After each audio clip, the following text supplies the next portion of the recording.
Broadcasting from the KC Coyote Studios, you're listening to The Great American Sports Show on 102.7 KPGZ, the most comprehensive and hard-hitting sports hour in the KC Metro.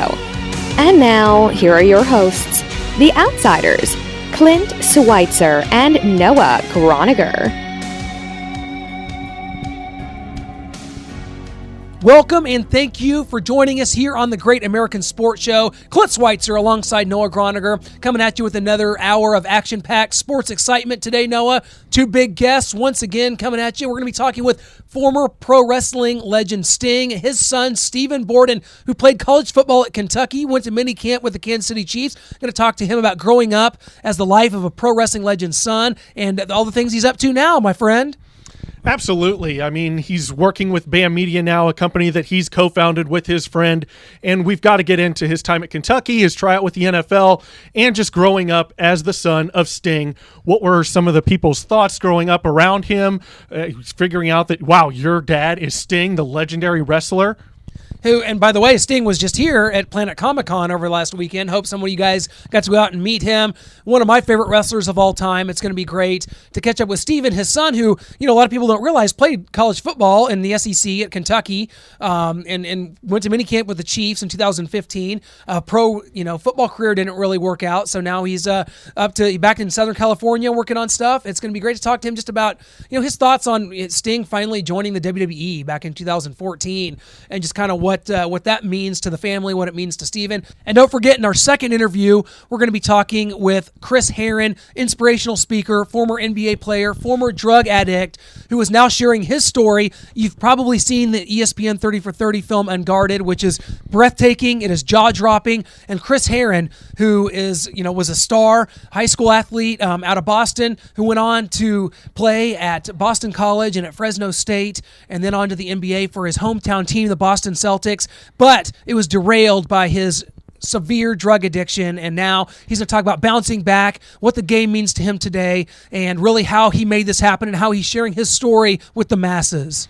Absolutely, and maybe you mentioned playing for his hometown team, the Boston Celtics. That might have been the worst thing for him. His friends that he hung out with in the neighborhood, going back there and getting back into the same habits, bad habits that he had, and getting back into the drugs, and it becoming a bigger problem, finally derailing his career in the NBA.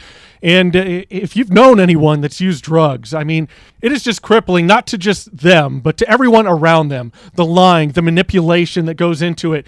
You can't trust a word that comes out of their mouth. You try to help them, but if they don't want to help themselves, there's nothing you can do. It drags you down. It drags their family members down. People have to disassociate themselves from this family member, this friend, this loved one. I've known two people, one with alcohol abuse, one with drug abuse, and just the lying and the manipulation that I talked about. It ruins lives, and not just theirs, everyone around them. You try and do the best for them. You try to lift them up. You try to give them positive words. You try to get them into rehab. But if they don't want it for themselves, there's nothing you can do. And this is a very famous example because this is someone that had it all. This isn't just, someone that works down at the meat packing plant. This is someone that had the world at his fingertips, Chris Herren did. He was one of the stars coming out, from the Boston area in Massachusetts, coming into the Big East, playing for Boston College. Okay, later he wound up transferring to Fresno State due to off-the-court issues, of course. That's where it all started. His college days, just trying drugs, experimenting, and it spiraled his life. It spiraled him out of control. The people he loved, he could not be trusted. At one point, he was homeless, like living on the streets, just scoring heroin at the back of, some gas station somewhere on the streets, a former NBA player. He talked about in the documentary film, Unguarded, the 30 for 30, about how he was in the parking lot of the Boston Garden before a Celtics game in his warm-ups, scoring drugs 5 minutes before starting lineups were announced at the Boston Garden for the Celtics game. I mean, that is the definition of someone that is completely lost, in need of help. Thankfully, Chris got the help he needed. He is now changing lives. One of the best public speakers you will ever see. And if you see the film Unguarded, it really showcases his abilities as a speaker to reach kids at a young. I mean, you remember sitting at those assemblies in middle school and high school, and what did you do? You messed around with your friends. You made fun of the speaker. This is a guy that engages people. They listen, they cry, they laugh at some of the things because it's so outlandish. he's inspired me as someone that's always been extremely anti-drug, but just to continue that dialogue and to continue to raise awareness for it, because like you said, it affects so many people, and it's affected me as well. It has affected you. It affects everyone in some way, whether you're a user or not. Yeah, if it's either you using or someone you know, it's going to affect everybody at some point. You're going to know someone or know a friend that has a friend that's going through it, and it's crippling to everyone involved. And the story, like you talked about, him being dead for a little, they had to revive him, and sleeping behind a 7-Eleven and scoring drugs behind a 7-Eleven. And the story that you mentioned about him at the game, before a game, in his warm-ups, leaving the stadium, going outside, meeting someone to score drugs right before the game. We're going to be talking with Chris Herren in our second interview, but before that, we want to welcome our first guest on the Great American Sports Show. It is Mr. Stephen Borden. Stephen, welcome to the show, man. How is everything going out there? Man, it's going great. I'm glad to be here. Well, Stephen, just getting right into it here, what was it like growing up as the son of Sting? Do you feel like you had to work harder to prove to people you weren't receiving favoritism, or had an easier path because of what your father had done and was doing at the time? Yeah, I mean, sure. There's always that stigma, that maybe you haven't earned it, or, things of that nature, but it's just something that you get used to. There's absolutely nothing to complain about on that end, but there definitely is that stigma, yeah.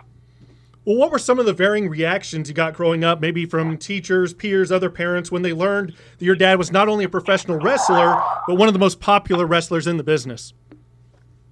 It depends. Some people, had no idea who he was. Other people, were super excited. It's kind of and I ended up moving around a lot. As a kid, I was born in Atlanta and lived there for about 5 years, and then moved around in Southern California and Texas, and so you kind of restart everywhere you go. So you'll get to a new spot, and everyone after time adjusts to who he is, and then you move, and you kind of start the whole process over again, and people figure it out again, and you go through those reactions again. But yeah, some people are excited, some people aren't. We'll talk about playing high school football. I think you played your high school ball in Texas before going on to play college football at Kentucky. Just talk about kind of football and how you got into it, and how you were able to. And it's so different in the state of Texas. High school football is so huge, and just kind of talk about playing football and kind of going on then to college to play in the SEC. Yeah, I always, from about 8 years old, I knew I wanted to play football, and started playing then. And I actually played my first 3 years of football at a small school in Southern California.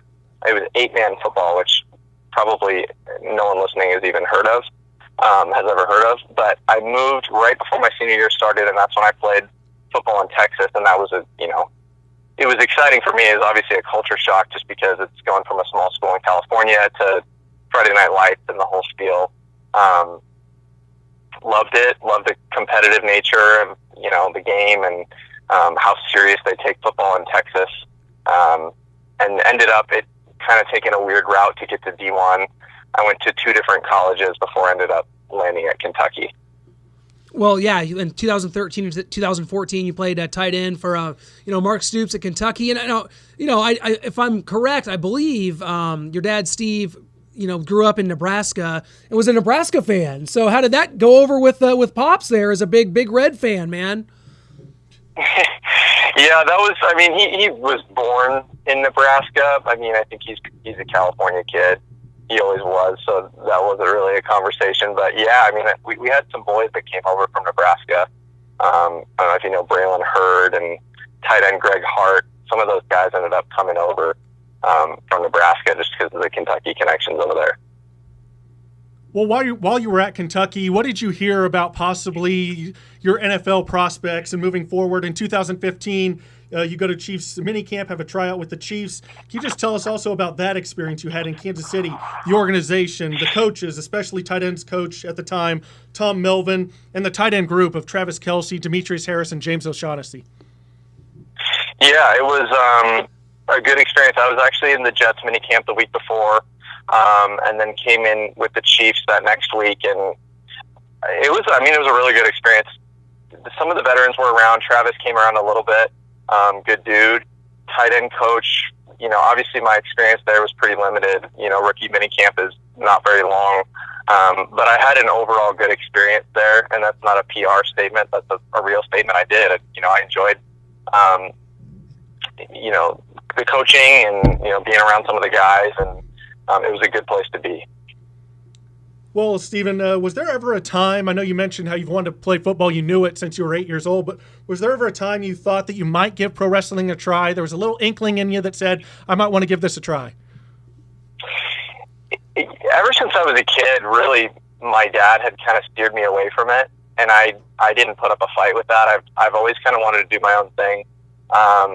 I've never had really any desire to do that, just kind of wanted to carve my own path and do my own thing. Would it be, cool to do something and kind of have that connection with my dad? And yeah, it would be, I think, at some scale, but it's never been a burning, desire to go do that. As a kid, how sheltered or how involved were you kind of in the business? Were there, obviously when wrestling was at its peak, when your dad was, in the early 90s, he's world champion and running around probably, obviously on the road a lot, but did you have any access to the business? Any other wrestler? I know he was good friends with like Lex Luger, guys like that. Any other guys just growing up you remember kind of being around or having interactions with?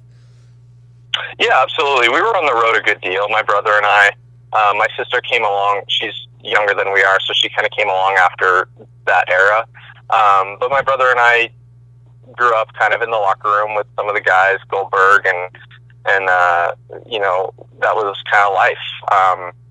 We had somewhat of a normal childhood outside of that, a really normal childhood, but yeah, we were on the road. We got to experience a lot of the backstage stuff, and that was just kind of what we did. Well, in 2014, I think one thing that's very important, and as I've always just been a huge fan of your dad's, of Sting. I think one of the top 5 maybe in the history of the business. But he got to go to WWE, and I just kind of want to get your thoughts on that. I know that was a big deal for him, and I know that he waited a long time to do it because he didn't know how he would be used in this company. He was loyal to WCW. He was the franchise, but he got to go experience that. He got to be in a huge match with Triple H at WrestleMania. Just kind of talk about what that was like. Maybe any talks you had with him about what his experience was, with WWE. Yeah, I'll say the same thing that he said. It's just he has had a good experience with WWE from start to finish. For him, it was just about timing. He didn't need to or wasn't going to do anything that didn't make sense for him at the time, and it just kind of the stars aligned and things just made sense that year, 2015, I believe it was. And obviously in the new 49ers stadium, that was a pretty cool thing, and overall I think it was just a great experience. He was happy with it. We all had a good time being out there watching and kind of seeing him finally have that moment.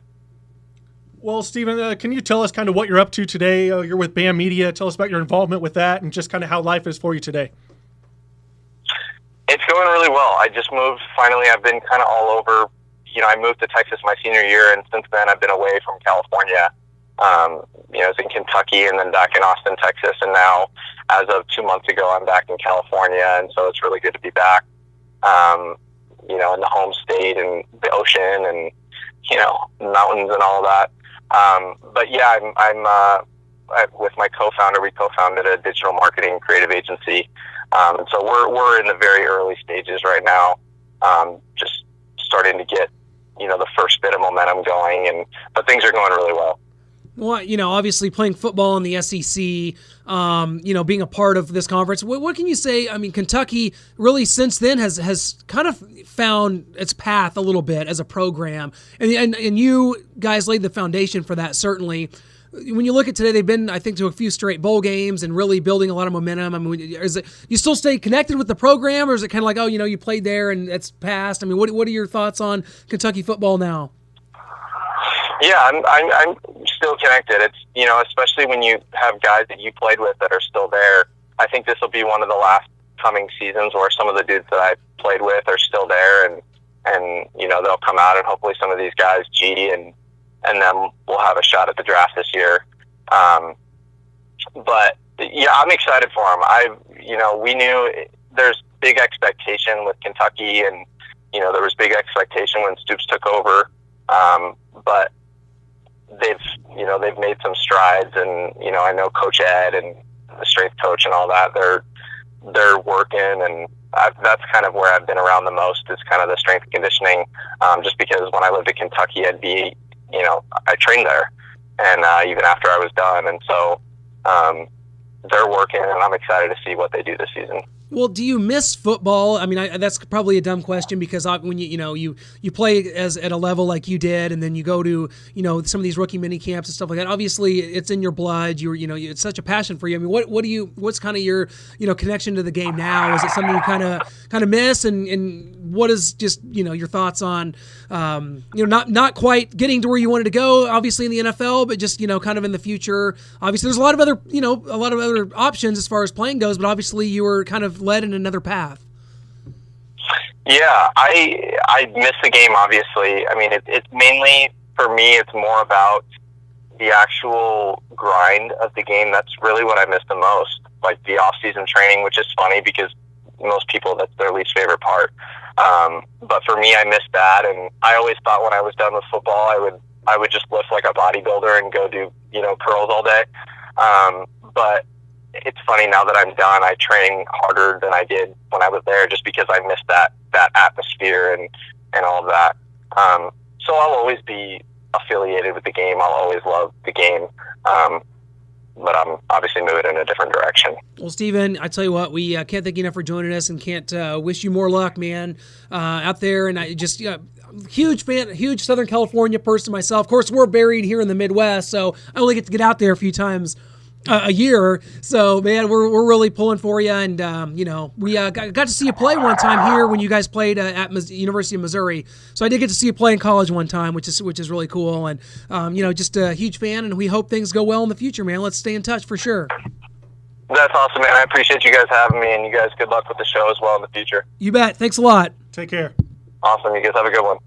Big thanks to Stephen Borden for catching up with us. When we come back, we are going to be joined by former NBA player, former drug addict, and now inspiring millions. Chris Herren will join us when we come back.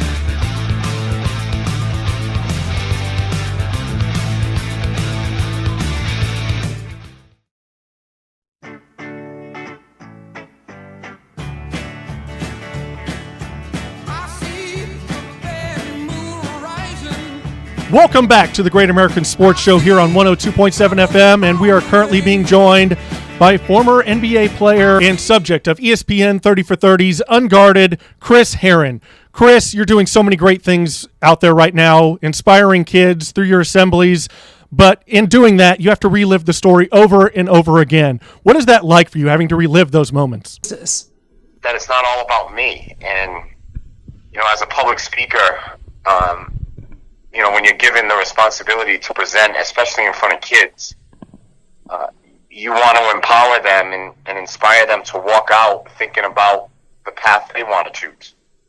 I think when it comes to addiction, there's a lot of focus on the worst day, and we forget the first day. We want to talk about how it ends instead of recognizing the beginning, and addressing the beginning. So, when I first started public speaking, I would walk in, grab a microphone, and I would just tell my story. And my stories, to be honest, it's not enough. And an audience deserves more than just my story. And so I've tweaked it. I've had to pivot a couple of times, but ultimately, it's a story of hope and recovery and tragedy and perseverance and family and love, and it's all of that wrapped into one. And telling it isn't easy, but it's necessary. But I've also adjusted over the last couple of years on how I present it. Well, it's amazing what you do. But how long after you got clean did you decide you wanted to put yourself out there, tell your story, try to change others' lives from continuing down the same path that you were on? It was probably about a year and a half. I wrote a book, and then the book came out, and that normally when a book is released, you get phone calls to come in to present, either to schools or companies or foundations and centers, so on and so forth. But I was on that little speaking tour when John Hawk and Unguarded came out and started filming. So, they caught me at the very beginning stages of my public speaking. And at that time, I was just, I was doing whatever was available and whoever would listen. My audience, now ranges from the New England Patriots, Green Bay Packers, to, a high school in rural Maryland. But, when I first started my audience, I wanted it to be high school, and today it's primarily high school, and that's my favorite. Yeah, maybe the people that can get the most out of it, are kids that haven't gone down this road yet. And I know that you were in high school yourself when kind of this whole journey started for you. And I mean, do you feel at all like you're of course one of the greatest players ever to come out of Durfee High School in Massachusetts? I mean, do you feel like the pressure of having to carry that burden of your city and living up to your family's legacy, really, especially, your brother Mike played at Durfee. Do you think that contributed at all to you starting the drug use back in high school? I think not having the right set and support and tools, basically, to deal with that. Sometimes it's a very, because that kid has a uniform on and he's really, really good at what he does, that life must be really great. With that comes a lot of responsibility, a lot of pressure, and I really didn't know how to handle it. There were many, many days that I just wanted to be a quote-unquote normal kid, and I didn't want to be or carry the burden I was carrying of a really good athlete and that was very successful and had a really bright future ahead of him. So oftentimes, I just wanted to forget. I wanted to forget who I was, what I was. Well, Chris, there's a question that I'm sure a lot of people ask themselves about you. I'm sure you ask about yourself. Just how good of a player do you think you would have been if you were able to concentrate 100% of your efforts on the game of basketball? I don't know. I mean, once you get to the NBA, it's a whole different animal. And I was able to achieve that dream, that goal. But once I got to the NBA, obviously I wasn't healthy. Obviously, I was hooked on OxyContin, and that's no recipe for a professional athlete success. But the guys are just so much bigger, stronger, faster, and I definitely could have tapped in and learned how to adjust. I don't know how successful I could have been. All I know is I'm grateful I made it that far, because it's allowed me to take it this far with getting out in front of people and talking about addiction and how it affects people's lives and families and how addicts and alcoholics all across the country that are suffering deserve more than what they're getting. Well, what does the game of basketball mean to you now? I mean, now that, we're very, very, several years removed from playing professionally, you've gone through all the treatment, you've been sober now for quite a long time. And what does the game itself mean to you? Because from reading your book, watching the documentary, that the game itself, I mean, achieving that fame, being a second round pick of the Nuggets, traded home to the Celtics where a lot of the problems happen. Do you have any regrets about the game of basketball as it led to some of your addictions? And what does the game mean to you today? I just wish we had a different approach to it. I wish we invested more on not only developing athletes, but developing them as people. Because there's a lot of athletes out there that are very good but are broken. And once the game ends, life ends in a way. And I think as educators, as universities. I think that should be offered. I work closely with Alabama football, Florida State, and I give them credit because they invest in it. They want their athletes to know all about it, and they want resources around them when it comes to this. And that's something I didn't have. I never had. I was told to be at a gym at a certain time and perform at a certain level. But other than that, I was on my own. Yeah, and that's a great message, just how it's changed over time, and universities and teams are looking into that and informing players. But in case there is anyone, Chris, listening that may be struggling with any sort of kind of addiction, can you just share with us some of the things you maybe thought of or told yourself and ultimately decided in the pot sink at rehab that kind of changed your life and led to your sobriety? It's a process. I mean, sobriety recovery is a process. It doesn't happen overnight. It's a tough road, but it's a road well worth traveling on. I mean, I have never felt as good as I feel today. Playing in the NBA, wearing NBA uniforms, playing in front of thousands of people never brought me the peace that I have today. But it is a process, and it's work, and you have to commit to it, and you have to surround yourself with people that are better than you. You have to surround yourself with people that you will learn from and take advice from.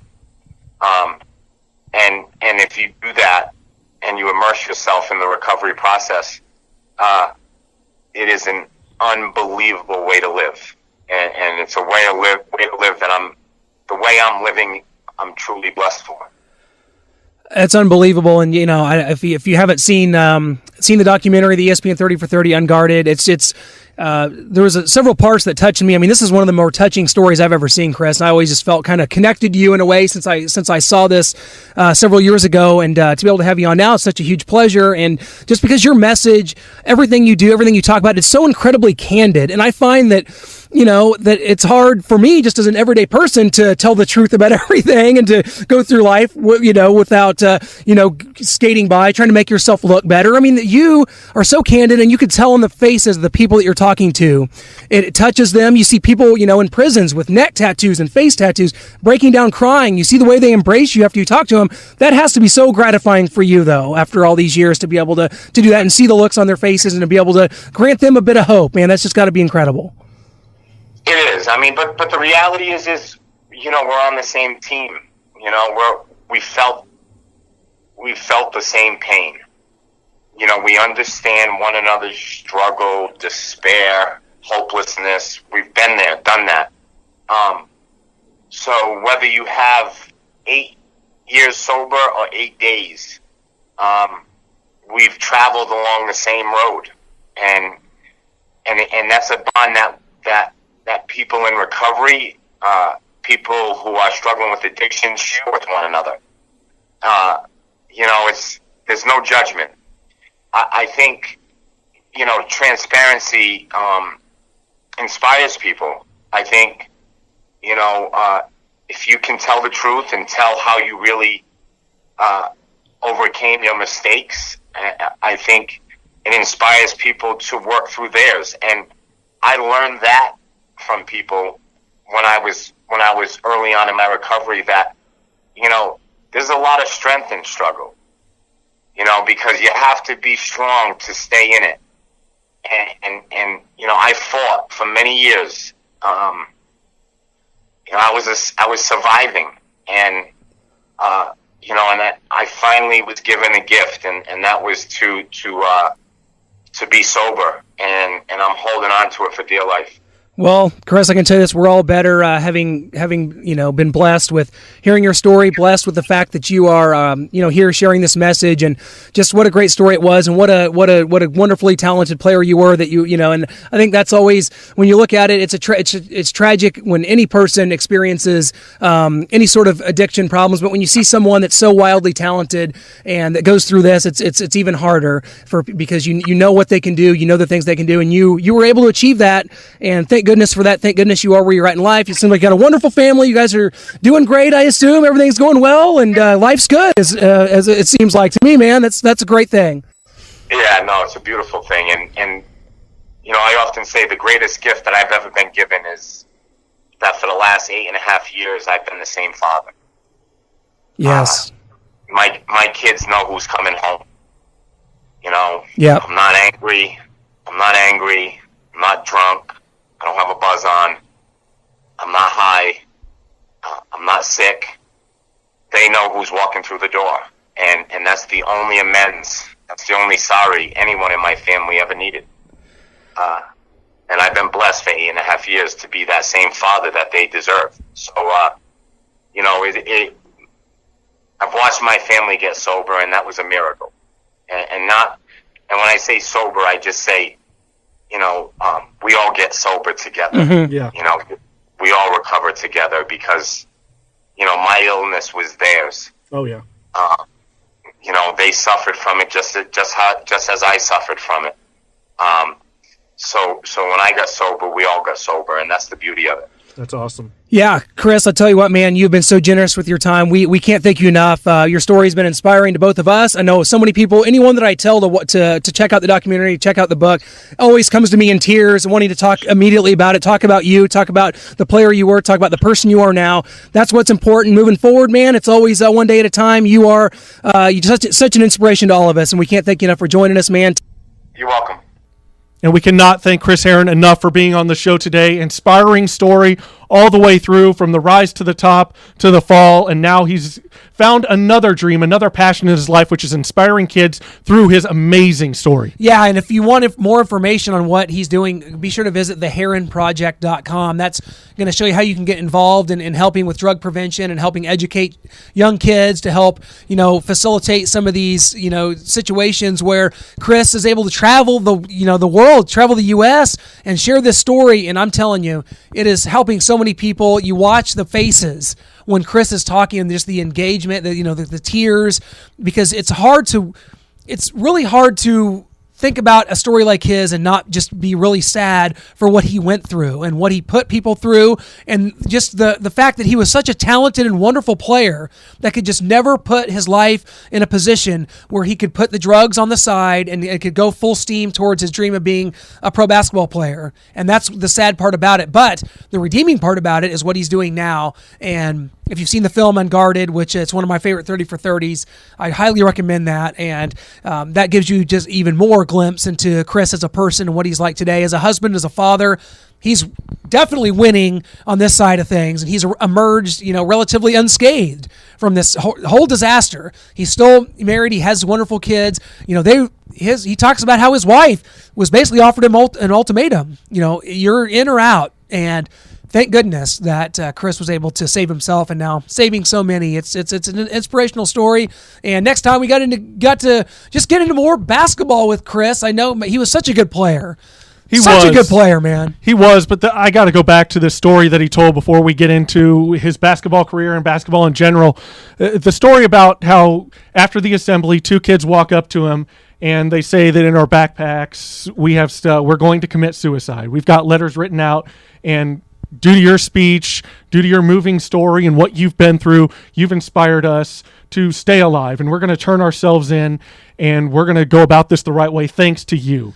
And those kind of stories that he's hit up with, I'm sure time and time again, as he ends his speech and closing and kids walk out and a few stragglers stay behind and walk up to him and tell him a story like that he is changing lives. And all this horrible stuff that he's gone through, the drug abuse, the drug addiction. Yes, he had a chance with the Celtics. He thought that was a dream. It was a dream of his, and to fall off. But he's found a new dream, a new passion, and helping save lives. What can be better than that? And I know that his story is rooted in drug abuse, but his message and what he's saying it's all encompassing, especially just given what's going on in schools all over the country. It is so sad. It is unbelievable. But I think his message covers a lot of ground. And maybe it's not directly sitting there and speaking about, gun violence or bringing guns to school or bullying. But you know what? The message is there. And that is that you're never at a point in your life where it's too late, or that there's not help, or that there's not someone out there that's there for you. And that's I think, a great message, and that covers all the ground here that we're talking about. And the purple shirt crew we talked about, girls, kids wearing purple shirts at schools and at assemblies, and they stood up and said, I wear this purple shirt to say that I'm not using drugs. And the rest of a bunch of guys and kids laugh at him, and Chris is standing up there as this big former Boston Celtics player, and he stood up for the kids in the purple shirt. He's like, I wish I could go back in time. I wish I could go back to high school, and I'd be proud to wear that purple shirt with you. Now, that means a lot. And Chris coming on this show means a lot, because I remember catching that unguarded 30 for 30 when it came out, I think back in 2010 or 11, and just how engaged I was with it. And his story stuck with me, and enough to do a lot of research and to look into what he's doing in his foundation, the Herren Project. Man, what a treat. A guy that I admired growing up. I remember when Chris went to Boston College, I remember I had that Sports Illustrated, that Javier Lopez that went to St. John's, Allen Iverson that went to Georgetown, and then Chris Herren to Boston College. It was the return of the Big East in the mid-'90s, I think 95. I remember that so vividly, and I remember his spiral downward. I remember watching him play at Fresno, thinking he turned it around, and it just shows the amount of talent that he had, that he was able to continue playing at a high level despite all these distractions, and then on to the NBA, where he got to play with the Celtics and then the Nuggets before playing a lot of years overseas. He was overseas with this addiction, with these problems, and still, chasing a dream. And now we know where he's at now. We're all better off having Chris as someone that we can look up to. Absolutely. And going through these stories time and time again, it is tough telling it over and over again and reliving it, but knowing that you're helping so many people out there, so many young kids, impressionable kids today, helping them stay on the right path or get them off the wrong path and back on the right path is just admirable, honorable, and I love that he came on with us today and talked about it. Well, when we come back, we've got a few more topics to chew on before we let you go here on the Great American Sports Show, right here on 102.7. Come on back after the break.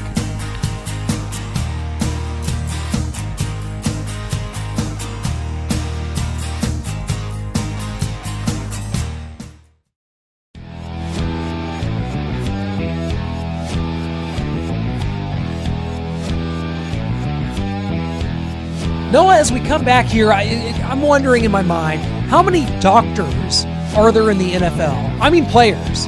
Well, there's one here in Kansas City, Mr.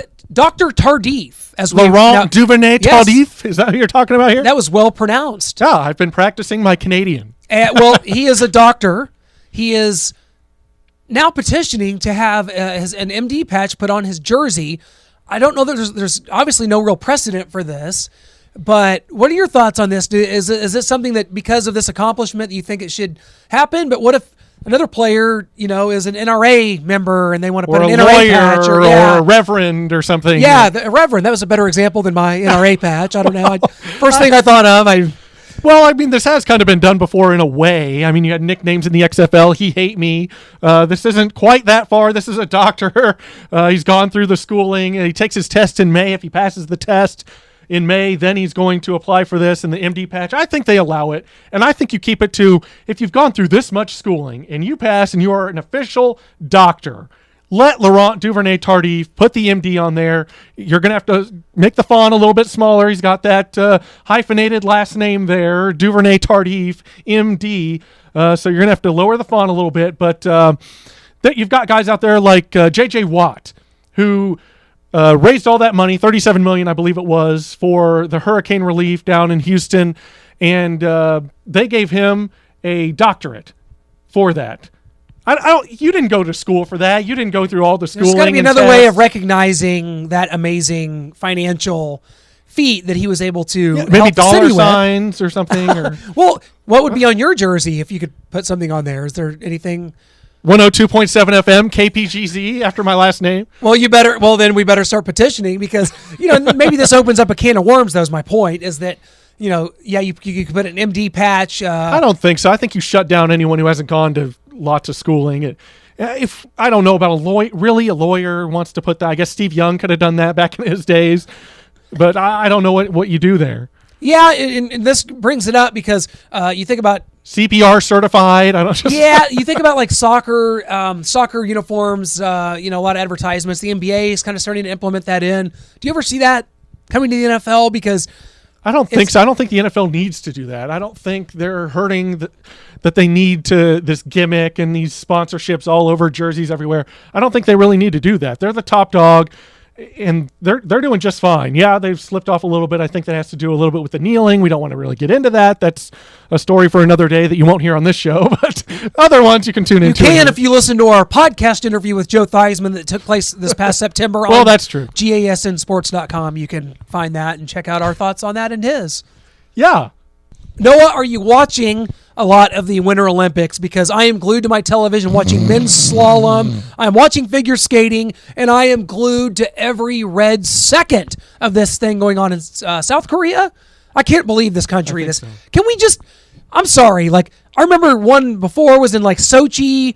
Can we just get rid of them? What are they doing? Option? Like, what is that? I'm sorry. Like, I think the Olympics appeal to a group of people, maybe not even really sports fans, but definitely a group of people that is not like your hardcore football, basketball, baseball. My mom loves them, so that kind of goes into so like that. Someone that's not really even into sports because it's kind of a different she loves level the of figure competition. skating and the dancing, and she watches the downhill, but she just watches it to get to the figure skating.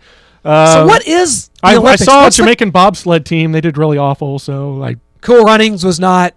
No, it was a really slow get off and just a slow everything. So what is the Olympics? Who does it appeal to? Exactly. That's a good question. I haven't seen what the ratings numbers are. I don't know. People that are interested in Lindsey Vonn, who used to date Tiger Woods and who was on all those celebrity magazines and talking about their relationship. And I wonder how she's doing now. I remember she was dating Tiger Woods. But yeah, the level of competition, and especially in the winter games, I don't really know. I mean, we're from the Midwest. It snows here, 7-8 inches a year. Got Snow Creek. Come on. We got Snow Creek up here in Weston. I just don't have a connection to winter sports, maybe. Yeah, I've never been snowboarding or skiing or bobsledding or played hockey, luging or curling I've never played hockey. The curling has developed like some sort of weird cult following because it's so weird and random. It's like kids, millennials pick up on that like it's some cool dorm room thing. Throw it down once and be like, okay, it's not catching me. I'm not sitting there for hours watching them curl and do whatever it is that they do, what the object of the game is. So this is not a pertinent topic for us. We got to move on from Winter Olympics, I guess. I think so. I thought we had something here. I don't like it. That's my hot take on it. So, well, moving on as we head down the stretch here in our final few minutes before we sign off for the week here and our really as we bid adieu to the month of February. Adieu. That means March is on the way, which means March Madness.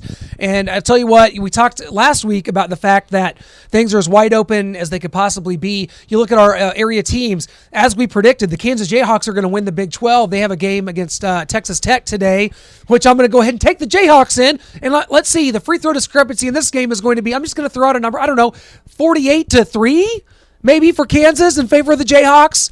Is that not enough of a discrepancy, or how's this going to work? Because you know what? The Big 12 is going to protect its name brand, and let's just face it, that's exactly what's going on here in the Big 12. They're protecting its one and only brand, the team that's won 13 straight, whatever it is, Big 12s. It's going to continue because what's sexy, what's cool about promoting Texas Tech as your flagship basketball program?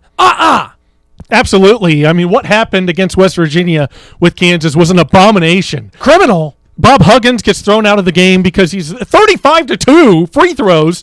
Kansas gets to shoot 35. We get to shoot 2. That is blasphemy. I've never seen that in all my years of coaching, and I am an old, fat man, and I have not seen that in all my years of coaching. I'm about to be out of this business, and 35-2, that's how you're going to do me so Kansas can win this damn league? I don't think so. There you go. That's well said, and that's kind of my thoughts as well. For one, as far as I looked up, they don't exactly keep a stat on free throw discrepancies. That has to be one of the biggest of all time in major college basketball. That's unbelievable. There's just no way. 35-2. I mean, especially with the way Kansas is playing West Virginia, who's an attacking style. They have an attacking style offense, and there's only 2 fouls. I'm sorry that. I understand that West Virginia plays a full court pressure defense, so they're going to have more fouls. But 35-2, that's blatant. That is horrendous. You can't have that. Well, we had our friend Jarrett Sutton on the show a couple weeks ago talking about officiating and how aggravated he was with it. And let me just tell you this: it's having an adverse effect on the attendance of these places. Yes, you're going to protect your Kentuckys, who's maybe an NCAA tournament bubble team right now, Kansas, Duke, North Carolina. Those are the ones that are going to get protected because there are, empty seats in Kansas State. There's empty seats on a Tuesday night in Columbia for Missouri to lose to Ole Miss, knocking themselves out of the NCAA tournament. No. Oh, it's absolutely over. They're not out of the NCAA tournament. You're absolutely kidding me. That was literally the end of it. They're out. They are not out. They might be out as of now, but they still have a game against Vanderbilt. They play Kentucky. They got to play at Rupp Arena. It's going to be 3 straight losses coming up here today. And you're talking about going to Vanderbilt. Missouri just lost to the last place team at home. So they're going to have to make a little bit of noise in the SEC tournament, but I don't think it's over. It's over. I'm telling you right now. That was the end of it. It was the end of the season. I disagree especially with this season. Missouri had a nice run up until this losing streak. The bubble is soft, that I will give you. But Missouri has 2 heinous losses on their hands. We're still talking about Oklahoma possibly getting in. That's unbelievable. Win 2 of your last 3 and you're in. When they've lost 8 of 9 or whatever it is, Oklahoma's a travesty. Yeah, I will give you that. If Oklahoma's still being out there as a possible in, then Missouri is definitely, they might as well be a lock. Well, what is this going to be coming into March? Do you think that there's going to be, because of the fact that it's so wide open, that the interest will be peaking? Because, hey, look, my team's in it as a 6 seed, 7 seed, 8 seed, whatever it is. Or do you think it's like, well, the name brands, we don't know. I mean, some of the projections still have Kansas as a number 1. I don't know what it's going to be, but Duke's lost games. They've lost to St. John's.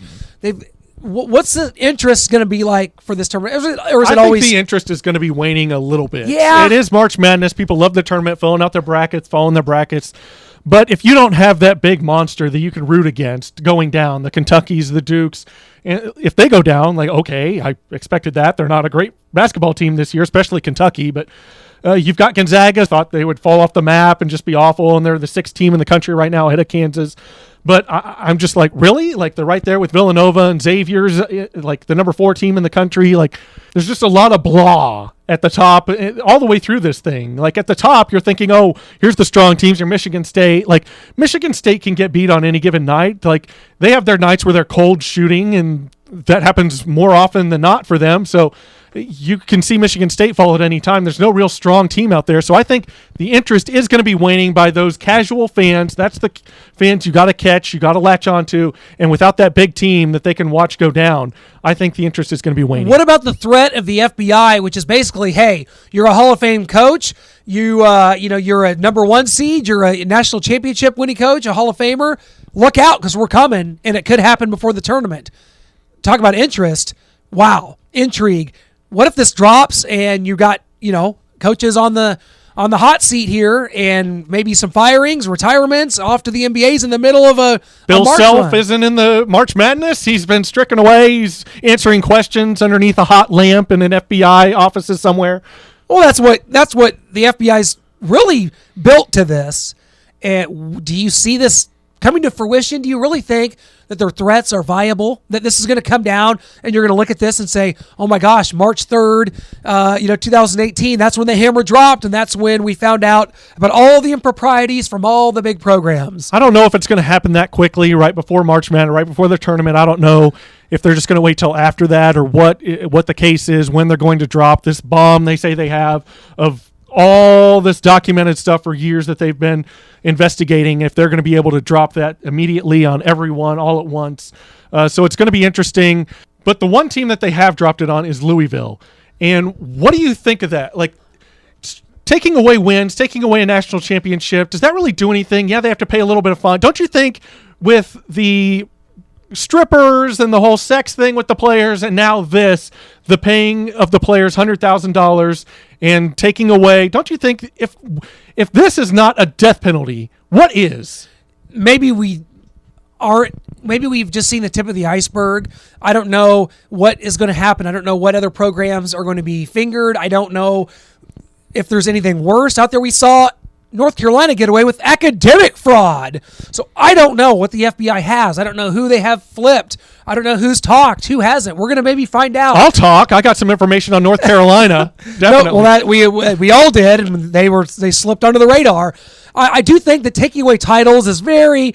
I need that for my Gonzaga Bulldogs. Lost to North Carolina. If they take that title away, we're champions. You know what they do is they place an asterisk by it in the books. They can't officially give it to the runner-up. So what they do is they place an asterisk by it. I don't know if you're forcing Louisville to take the banner down out of the KFC Yum Center and there's out talk of the of trophy Michigan case. maybe putting up a banner, claiming a title. I don't see like that. Central That's Florida claiming a national championship. That's insane and ridiculous, and that's another topic we've talked about in the past.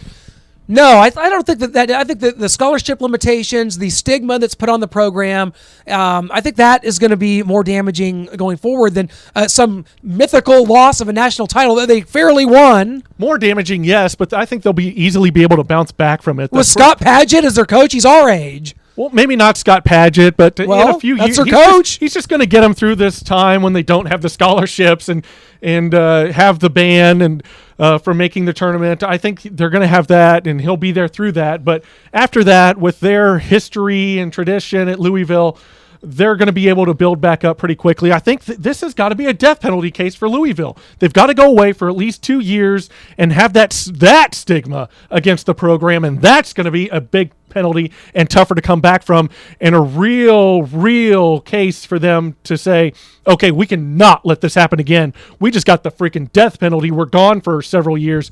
This can never happen again. And you're right. It shows your peers. It shows the rest of the country. This is what's coming. This is what we're involved in. This isn't just we're taking away 2 scholarships and you're banned from tournament play for 2 years. Like, oh, whatever. That's fine. We'll just keep doing it. I do agree with you in principle that if Penn State can recover to the success they've had in the Big Ten the last few years after what happened, then there's really, unless like you said, a death penalty actually takes the program away for some amount of time. But yeah, it's going to be interesting. March, it looks like you think Missouri's going to be a tournament team. I do not believe they will be. Blasphemy. So with that, that's going to be interesting. I mean, it's obviously a team that was 8 wins last year. If they're in the tournament, that's going to be exciting for Missouri fans. Kansas, probably another Big 12 title to celebrate, unless Texas Tech wins this game today. And a 1 seed along with like these Tier 1 and Tier 2 wins. I'm not understanding how. I've never heard these words before. Yeah, Tier 1, Tier 2. Yeah, it is weird. And the team sheet, you have your team sheet and how it plays out. RPI is only a factor. You've got all these other things. I don't even bother. Joe Lenardi's coming on for bracketology and being like, well, Kansas has the most Tier 1 wins, and Oklahoma actually has some great Tier 2 wins. What are these wins? What are Tier 1 and Tier 2? We'll try to make sense of it after the show goes off the air, and we are doing so here on the Great American Sports Show. Cannot thank you enough for joining us. For Clint Schweitzer, for Noah Groniger, thanks so much. Join us next week, and be sure to check out our website, gasnsports.com, where you can check out all of our articles, interviews, podcasts, and more. Follow us on Twitter at GASN Sports, and be sure to send us a tweet. Let us know how we're doing, and we will be sure to keep up with you guys in the future. Thank you so much for joining us.